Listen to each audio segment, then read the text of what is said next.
Vamos al libro de los Hechos y les dije que estos capítulos van uno tras otro en secuencia.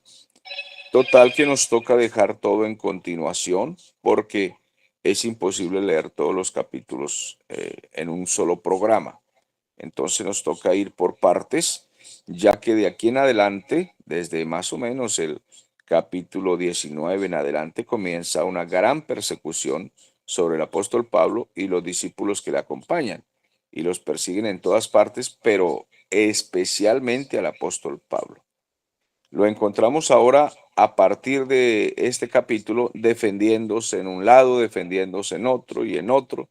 Bueno, en el capítulo de hoy el apóstol Pablo cuenta su testimonio, pero aún así a ellos no les importa. Y comienza a presentar defensa hasta el día en que Nerón decide exterminarlo. Entonces dice la palabra del Señor, en el poderoso nombre de Cristo, pidiendo la dirección del Espíritu Santo, que sea nuestro Dios, ayudándonos a comprender y aplicar a nuestra vida. Se defiende el apóstol Pablo ante el público, diciendo, varones hermanos y padres, aquí habla a los judíos. Les está hablando de la siguiente manera. Recuerden que estamos en Hechos capítulo 22.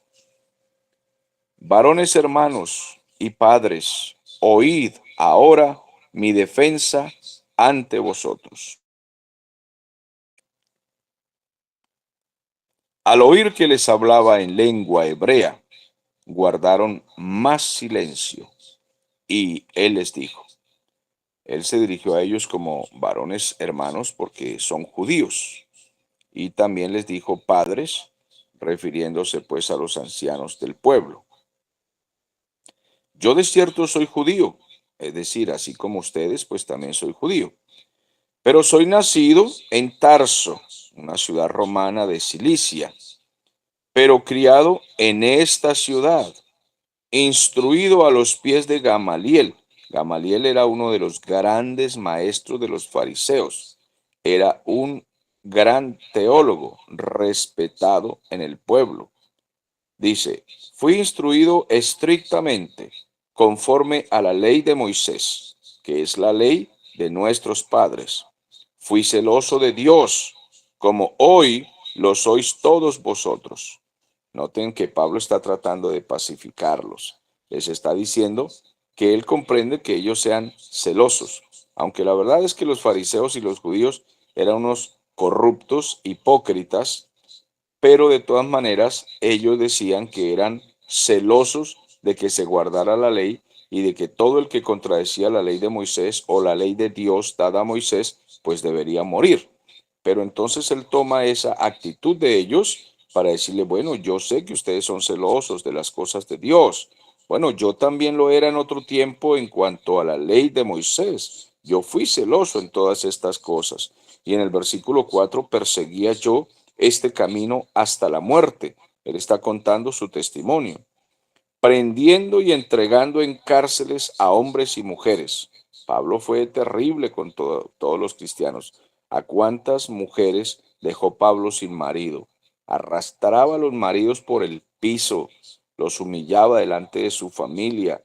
Una persona que hizo cosas terribles y eran a los cristianos a los que él perseguía. Los arrastraba, a muchos los hizo renunciar a su fe para, para que después murieran o fueran avergonzados. Entonces dice que los entregaba en cárceles a hombres y mujeres por igual, sin importarle que fueran mujeres, por el solo hecho de ser cristianos. Como el sumo sacerdote también me es testigo, y pone al sumo sacerdote por testigo de estos acontecimientos. El sumo sacerdote no había muerto, era testigo de todo esto porque a él le entregaron cartas para perseguir a los cristianos.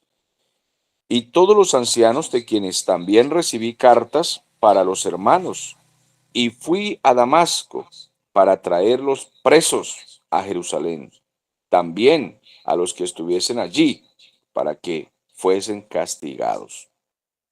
¿Y cuál era el delito? Ser cristianos. Amados hermanos, al mundo se le aproxima una persecución global. en toda la tierra se va a perseguir a los cristianos. Hoy se persiguen solamente en Corea, en China, Afganistán, Pakistán, estos países islámicos, ¿sí? Pero viene una persecución mundial. En algunos lugares de África se persigue, en Egipto, algunos lugares de Egipto, y en tierras campesinas y montañosas de aquí de América, como es México, Colombia, Perú, Bolivia, persiguen a los cristianos, quizá no en las ciudades principales, pero en los campos es muy difícil ser cristiano. De hecho, a mí en un campo de aquí de Venezuela, una vez un hombre me persiguió con una machetilla porque llegué a predicar y no había iglesia evangélica en ese tiempo allí.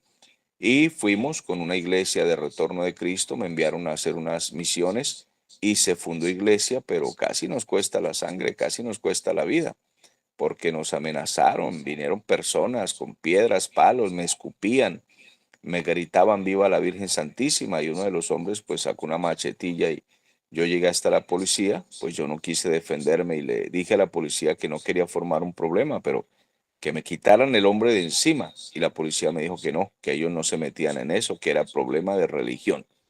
El hombre después Dios lo enfermó el estómago y se murió. Dios mismo lo mató a ese hombre. Pero en el momento me persiguió. Y yo le decía al hombre, no me quiero defender, mejor retroceda. Y el hombre se enfureció peor. Y yo estaba novato en el ministerio, total que yo decía, si esto es comenzando, ¿cómo será después? Bueno, la hermana que dirigía el grupo misionero en ese lugar, el susto fue muy bravo. Esa hermana corría de una forma hasta muy graciosa, pero nuestra vida estaba en peligro. Ahora, en esos campos se persigue y se perseguía el evangelio, así es en muchos lugares de aquí de América, pero esa persecución será más seria, será a nivel mundial y será gubernamental. El mismo gobierno dará autoridad a los ciudadanos, a los civiles, para que persigan a todo aquel rebelde, a los que llaman protestantes, y no sé qué otros títulos nos pondrán, herejes o lo que sea, porque no somos ecuménicos, porque no estamos de acuerdo con la unidad mundial de religiones ni nada de eso.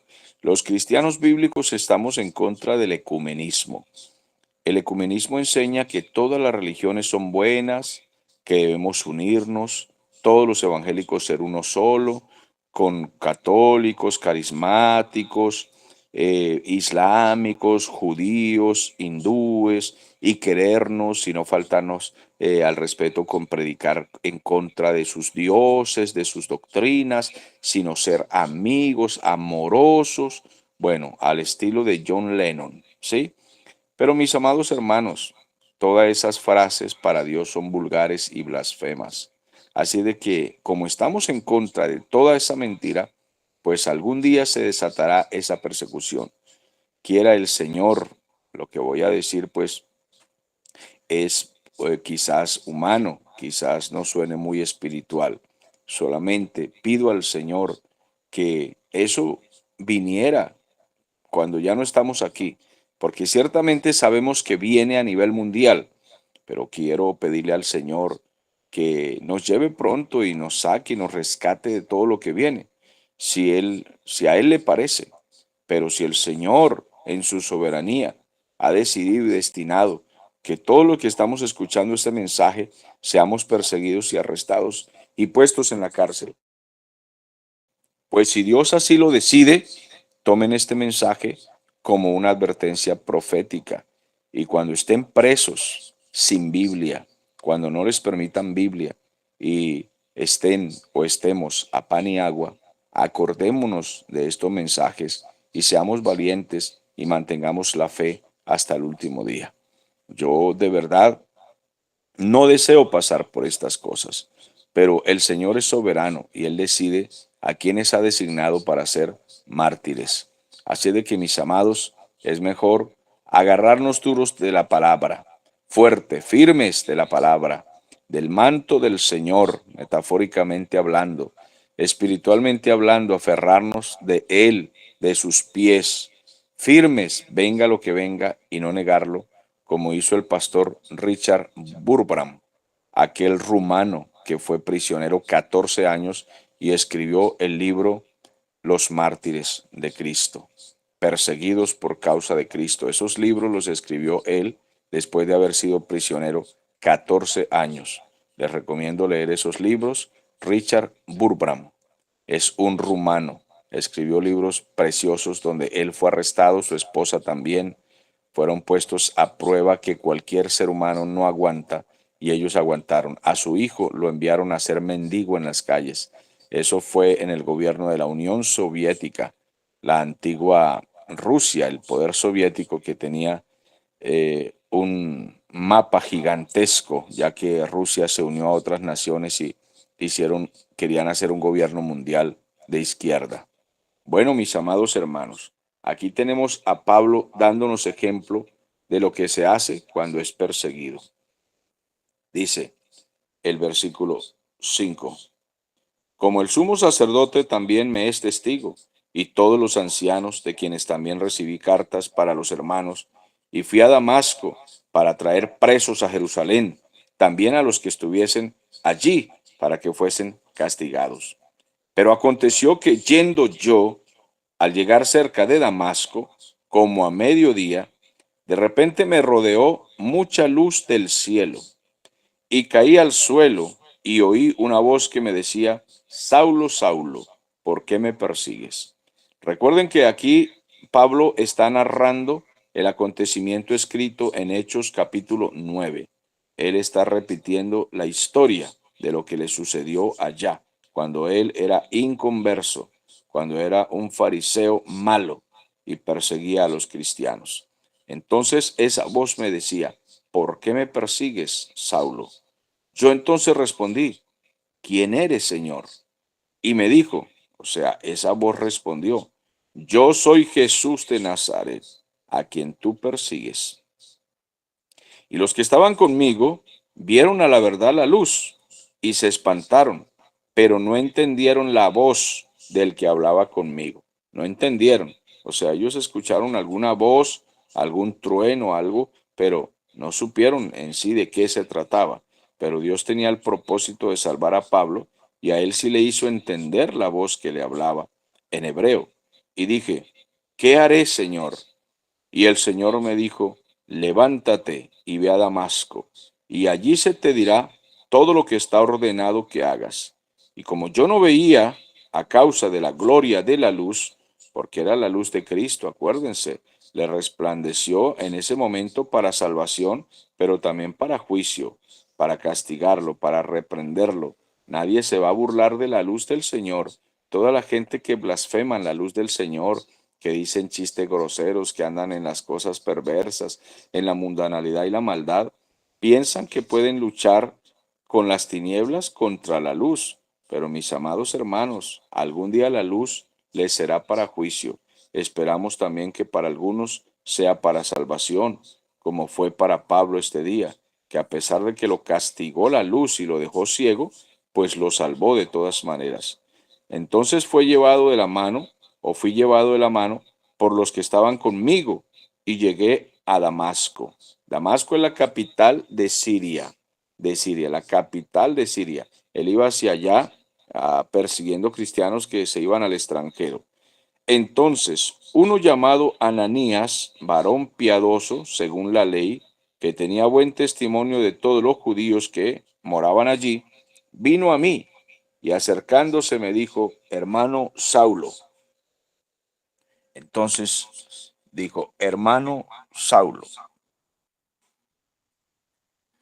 recibe la vista.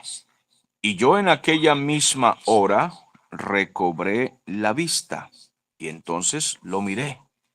Y él dijo: el Dios de nuestros padres te ha escogido para que conozcas su voluntad y veas al justo. Noten aquí que el justo está con mayúscula, bueno, por lo menos en la versión Reina Valera aparece en mayúscula porque se está refiriendo a Cristo. Y oigas la voz de su boca, porque serás testigo suyo, o sea, serás un gran predicador. Y la palabra testigo significa mártir. Eso significa, la palabra testigo proviene de la palabra griega martur, que significa mártir. No significa solamente hablar de parte de Dios, sino ser capaz también de sufrir y morir por la causa de Cristo. Eso es lo que significa testigo.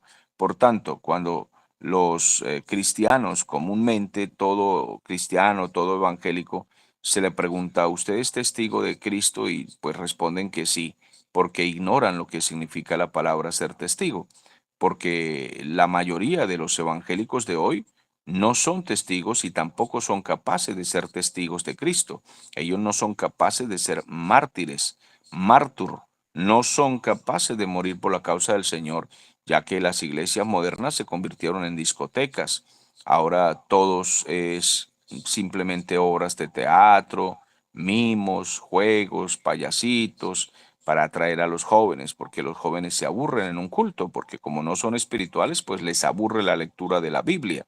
¿Por qué creen ustedes que a estos matutinos no asisten fácilmente los muchachos adolescentes de las iglesias, la juventud de las iglesias? Fácilmente, porque a ellos les aburre la lectura bíblica, leer la Biblia, pero qué fastidio, qué aburridor, porque no hacen otra cosa chévere, por lo menos reggaetón cristiano, rock and roll cristiano, algo así, bailemos cumbia, hagamos danza, movamos la cadera. Usted ve que ahora en las iglesias son horas y horas ensayando danzas y bailes para que los muchachos no se aburran, porque a ellos les aburre lo que sea espiritual, lo que sea bíblico. Entonces hay que hacer un montón de cositas para tener a la gente, a los jóvenes entretenidos, en fin, porque de lo contrario ellos se van a aburrir en un culto. Entonces, ¿qué iglesias hoy en día estarán dispuestas a ser mártires, testigos de Cristo? Es decir, a ser perseguidos, encarcelados, arrestados y puestos a pan y agua hasta el día de morir, encadenados como era Pablo, todo el tiempo lo estaban martirizando. Pablo estaba lleno de llagas en todo el cuerpo, llagas también unas frescas y otras secas, porque ya las llagas más viejas se secaban y él en una oportunidad dijo, yo llevo en mi cuerpo las marcas de Cristo, así es que ninguno me esté fastidiando y diciéndome que no soy un testigo o un apóstol del Señor, porque yo imito a Cristo, ustedes deberían imitarme a mí.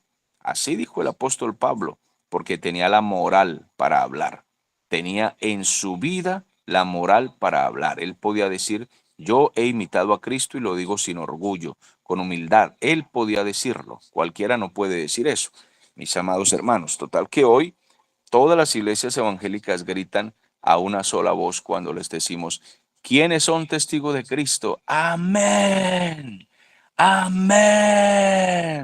Bueno, eso es muy fácil decirlo, amados hermanos, pero a esto es que se refiere, porque tú serás testigo de Él, a todos los hombres, de lo que has visto y oído. Ahora pues, ¿por qué te detienes?